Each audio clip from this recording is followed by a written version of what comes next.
What's up, guys? This week's training tip is all about one of my favorite exercises, the goblet squat. First of all, why is a goblet squat so awesome?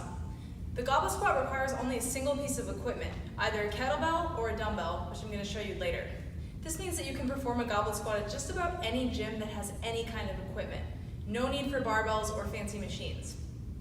Second of all, the goblet squat is one of the most accessible squat variations. Because you're holding the weight in the front, you have less to worry about in terms of your lower back or your upper body mobility, limiting your ability to do the squat.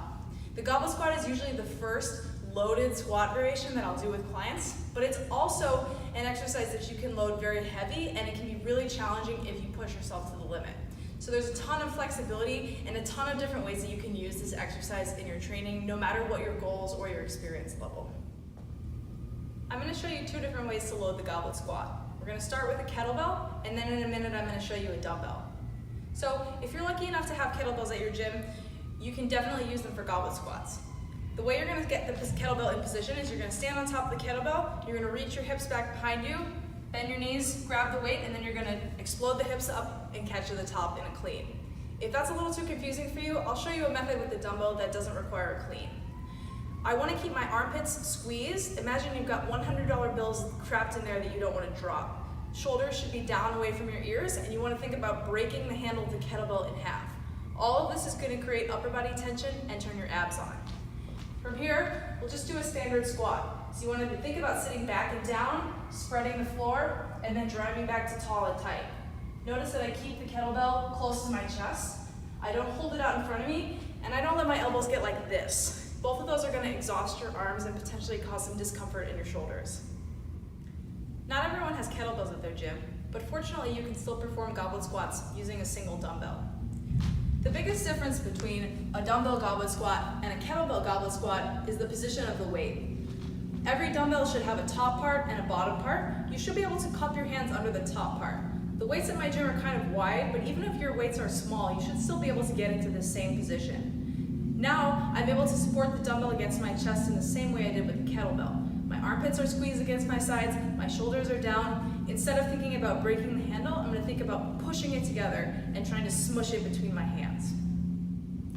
As you get stronger and start to use heavier and heavier dumbbells, it's important to load the weights safely so you're not bending over and picking it up with your lower back. This works best with dumbbells, but you could certainly do it with a kettlebell as well, especially if you're not comfortable performing a clean. So imagine that this is an exercise bench. You'll start with the dumbbell on the floor. So first of all, we're going to hinge down safely, use our legs to put the weight up onto the bench. The next thing that I'm going to do is put one foot on the bench at a 90-degree angle.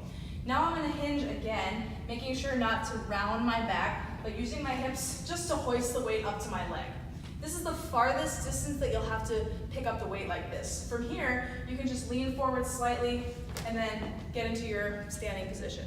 So as you can imagine, if you had a really heavy weight, it would be a lot easier to do it like this, picking it up with all these steps than picking it up straight from the ground.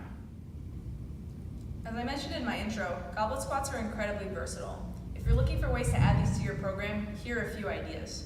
First of all, a goblet squat could be your main lower body strength exercise for the day. This means you'd be using lower reps and heavier weight. Be sure to use the loading mechanism that I showed you to make sure you're not unsafely picking up heavy weights with your back. Another thing to do is to perform lighter goblet squats for higher volume, say 15 or 20 reps. This is a great way to tax your legs at the end of a workout, to work on your cardio and your endurance a little bit with an exercise that's relatively safe and has a big payout. Hope these tips are helpful, guys. Add some goblet squats into your workout and have a good one.